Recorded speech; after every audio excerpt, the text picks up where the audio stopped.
I would get out with a piece of PVC pipe and start poking around in the bottom and just see how deep the mud is. The loose mud will tell you what you need to do with it.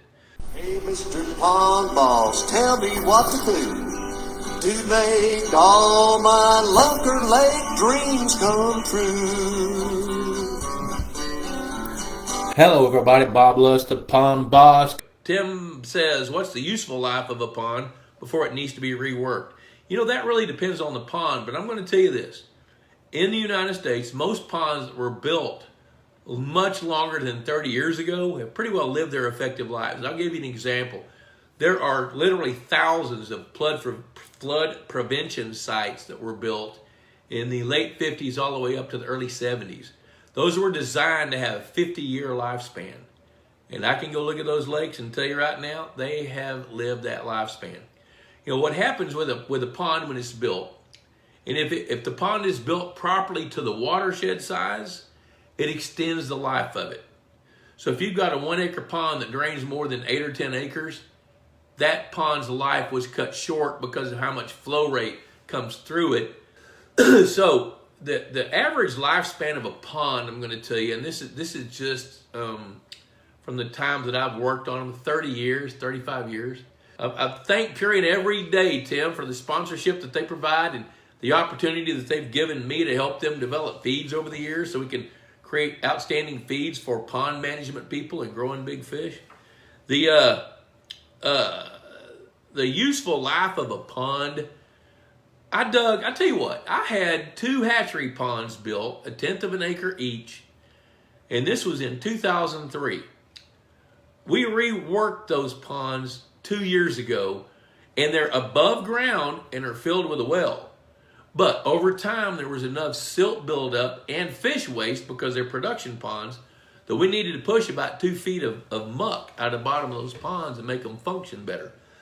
25 years, 30 years. And now, on your pond that was built in 1951, next summer when it's warm, I would get out with a piece of PVC pipe and start poking around in the bottom and just see how deep the mud is. The loose mud will tell you what you need to do with it. So if you can create a pond map of contours, bottom contours, check the depths. Now, there's Sway Trebor from Memphis checking in. Good to see you, Sway. If you can create a bottom contour map by checking the depths, you can do it with a depth finder if you want, but create a contour map, like a topo map of the bottom of that pond. And then next summer, take a rod, and I like to use PVC pipe then, is poke it down in the mud and see how thick the loose mud is. And you can plot that on your contour map. Then you can figure out the volume of muck that you have. Then you can start deciding whether or not you want to renovate. Now, when it comes to renovating ponds, Pat Williamson watching for the first time. Good to see you, Pat. Welcome. Victor Moberg checking in. Got off work late again, did you, mister? Now, talking about renovating ponds, let's just tackle that topic for a few minutes. Renovating a pond, you got to decide that pond has reached an age to where it's not functional. And it's not functional, meaning the water fertility is too high, so it's too eutrophic. It's growing too many plants, too much blue-green algae, having fish kills, things like that. That's when you got to start thinking about, should we renovate? Now, there's several ways to cross that bridge.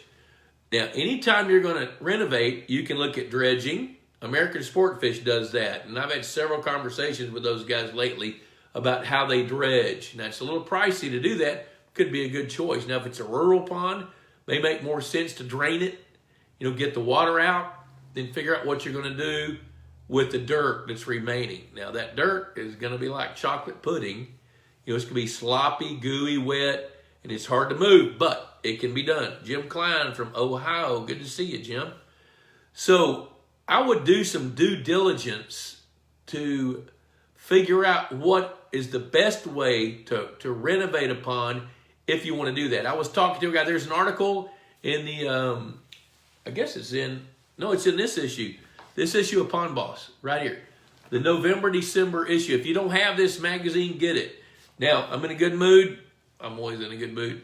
If you guys don't subscribe to Pond Boss and you want to see a copy of it, right now is a good time to get one.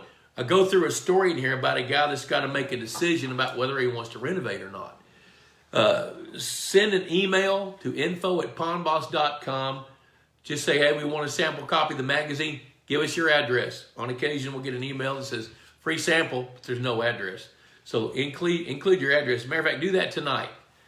I see Maceo checking in. Good to see you, Maceo. Need to visit with you one of these days and just kind of catch up with you, my friend. Now, going back to renovating that pond that's old, it costs more money to go down than it does to go up. So a lot of times we'll investigate what would it take to raise the dam about 4 feet rather than trying to drain the lake or the pond and renovate down 4 feet. Now, I do think it's a wise idea to when you do want to renovate, draw the lake down a good ways, 4, 5, or 6 feet anyway. And then if the soil around the perimeter is good clay-based soil, you can use that to raise your dam. And if you can go down 2 or 3 feet, go up 4 feet, you just added 6 feet and you bought another 25 or 30 years to the life of the pond, depending on the volume of silt that's in it. If that silt is rich and it's causing water quality issues, that's one of the things you got to figure out with your due diligence. Pond Boss Magazine. Now, this is what fuels the economy so I can do stuff like this. $35 a year. Cheaper than a Friday night date, and it lasts a year. Adios for now. Hey, Mr. Pond Boss, tell me what to do to make all my Lunker Lake dreams come true.